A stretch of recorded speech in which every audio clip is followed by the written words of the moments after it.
এখন ঋতুরাজ বসন্তকাল, তাই দেখো বন্ধুরা, গাছে সঠিকভাবে পাতা না থাকলেও কি সুন্দর ফুল এসেছে আমার আমড়া গাছে। নমস্কার বন্ধুরা, আমি শঙ্করী। প্রতিদিনের মতন আজও নিয়ে এলাম তোমাদের কাছে নতুন আরেকটি ভিডিও। তো প্রথমেই বলে নিই, দূর থেকে হোক কাছে থেকে হোক যেখান থেকেই যে দেখছো আমার ভিডিওটা, তো তোমাদের সকলকেই আমার শঙ্করী ব্লগ চ্যানেলে অনেক অনেক শুভেচ্ছা, অনেক অনেক ভালোবাসা, আর বড়দের শ্রীচরণে রইল আমার অজস্র প্রণাম। তো বন্ধুরা, সকাল সকাল দেখো রান্নাঘরে চলে এসেছি। আর আজ কি রান্না হবে দেখতেই পাচ্ছ, এটা তো আমুদে মাছ, তাই না? আর এই মাছে তো মানে আমি যতদূর জানি লবণ দেওয়া থাকে, কারণ আমি আগেও মাছটা রান্না করে দেখেছি বন্ধুরা, মানে লবণ আমি দিইনি তবুও লবণ পোড়া ছিল। তো আজ একটু গরম জলে ধুয়ে নিয়ে মাছটা ভাজা করলাম বন্ধুরা। আর তারপরে দেখো আমি আজ ছেঁচির শাক রান্না করব আলু দিয়ে, আর এদিকে ভেন্ডি কুটেছি, ভেন্ডি ভাপা করব। তো জানো তো বন্ধুরা, আজ দেখলাম মাছটা আমি গরম জলে ধুয়ে মানে লবণ পোড়া লাগলো না মাছটা। অন্যদিন মানে আরেকদিন মাছটা আমি রান্না করেছিলাম, সেদিনকে মাছটা খেতে পারিনি, এত নুনে পোড়া লাগছিল। তো যাই হোক বন্ধুরা, তোমরা যারা জানো না তারা কিন্তু এটা করতে পারো। আমুদে মাছ যখনই তোমরা রান্না করবা একটু উষ্ণ গরম জলে ধুয়ে নেবা, আর একদম কিন্তু লবণ দেবা না, কারণ লবণ এটাতে দেয়াই থাকে। তো চলো বন্ধুরা, আজকে এই মাছটা দেখো একদম চাকা তেলে ভাজা করে নিচ্ছি। আর এই মাছটা মানে ভাজা খেতে দারুণ লাগে, আমাদের বাড়িতে সকলেই ভালো পায় এই মাছ ভাজা। তো আর রান্না হবে কি তোমাদেরকে দেখালাম, রান্না হবে ছেঁচির শাক আলু দিয়ে, ভেন্ডি ভাপা, আর ভাবছি যে একটু ডাল করব। এখন তো গরম, উচ্ছের ডালটা বেশ ভালো লাগে, তাই দেখো আমি প্রেসার কুকারে পরিমাণ মতন জল দিয়ে নিলাম। আর এবার আমি প্রেসার কুকারটাকে বসিয়ে দেব। আর এদিকে দেখো উচ্ছে কুটে নিয়েছি, আর এই যে আমার মশলা ভেন্ডির জন্য। তোমরা কেউ হয়তো ভেন্ডি বলে থাকো, কেউ ঢেঁড়স বলে থাকো, যে যেটাই বলো না কেন সবজি একটাই, যে যে নামেই ডাকুক না কেন। তো চলো বন্ধুরা, দেখো আমি পেঁয়াজ ফোড়ন দিয়ে এই ছেঁচির শাকটাকে বসিয়ে দিয়েছি। আর তারপরে শাকটাকে রান্না করে নিয়ে আমি দেখো এই যে ভেন্ডি ভাপা আমার প্রায় শেষের পর্যায়ে, মানে রান্না শেষের পর্যায়ে। এখন আমি নামানোর আগে সামান্য একটু চিনি দিয়ে নিলাম বন্ধুরা।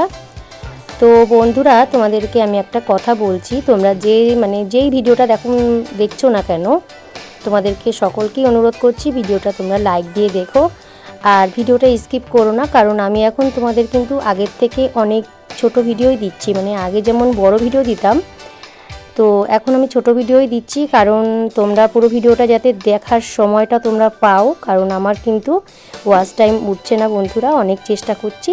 তো চলো, রান্না আমার ওদিকে হয়ে গেছে। তো তোমাদের দাদাভাই দেখো পরে আবার একটু চিংড়ি মাছ নিয়ে এসেছে, তাই মানে কি করব, চিংড়িটাকে আমি নারকেল দিয়ে একটু চিংড়ি মাছের মালাইকারি করে নিলাম বন্ধুরা। তো বেশি না, অল্প একটু হবে।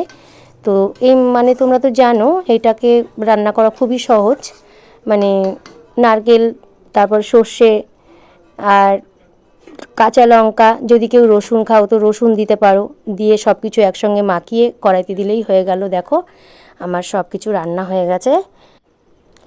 তো আমার একটুখানি বাকি আছে ডালটা। তো দেখো এই যে আমি উচ্ছে ভেজে নিয়ে ডালটাকে শুকনো লঙ্কা জিরে ফোড়ন দিয়ে নিয়েছি। তো যাই হোক, ডাল আমার হয়ে গেছে। এবার দেখো তোমাদের দাদাভাই এদিকে আমাদের যে ড্রেসগুলো হয় বাড়িতে, সেই মানে বোতাম লাগাচ্ছে, বোতাম না সরি স্টিকার লাগাচ্ছে। তো দেখো গান মেশিনের আঠা দিয়ে কি সুন্দর স্টিকারটাকে লাগিয়ে দিল। আর দেখো এই ফুলটাকে লাগানোর পরেই কিন্তু আমাদের এই জামাটার গেটআপটা পাল্টে গেল। তো দেখো এই যে ছোটো ছোটো ফুল বসানো হয়েছে, কত সুন্দর লাগছে বলো। তো চলো, তোমাদের দাদাভাইয়ের তো এদিকে কাজ কমপ্লিট, এবার আমাদের কাজ করার পালা। তো এই মালগুলোকে আমাদের আবার ভাঁজ করতে হবে, সাইজ আলাদা করতে হবে, তারপরে তোমাদের দাদাভাই হাটে নিয়ে যাবে। তো দেখো বন্ধুরা, আমরা ভাঁজও করতে বসে পড়েছি, আমি আমার মামনি দুজনে মিলেই। তো দেখো কি সুন্দর সুন্দর জামা রেডি হচ্ছে। আর এখন তো তোমরা জানো চৈত্র মাসে সকলেই একটু নতুন নতুন জামা কাপড় কিনবে, যেহেতু সামনে পয়লা বৈশাখ। আর আমার দেখেছো তো গরম পড়ে গেছে বাড়িতে, আমার শীতলপাটি পেতে নিয়েছি খাটে। তো আমার মতন কে কে শীতলপাটিতে শুতে ভালোবাসো কমেন্ট করে জানিও কিন্তু বন্ধুরা। তো চলো বন্ধুরা, আজকে ভিডিওটা এখানেই শেষ করব। তোমরা সকলেই ভালো থেকো, সুস্থ থেকো।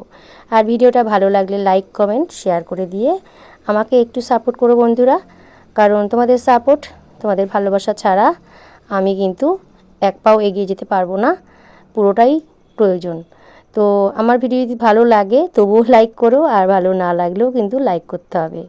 মানে আমাকে পছন্দ করলেও তোমাদের ভালোবাসা দিতে হবে, আর পছন্দ না করলেও কিন্তু ভালোবাসাটা দিতে হবে বন্ধুরা, কারণ তোমাদের ভালোবাসা আমার খুব খুব প্রয়োজন বন্ধুরা। তো চলো, আজকের মতো বিদায় নিচ্ছি। আজকের এই মিনি ব্লগটা তোমাদের কাছে কেমন লাগলো তোমরা কিন্তু কমেন্ট করে জানিও। আমি কিন্তু তোমাদের কমেন্টের আশায় রইলাম। তাহলে টাটা, বাই বাই, সবাই ভালো থেকো।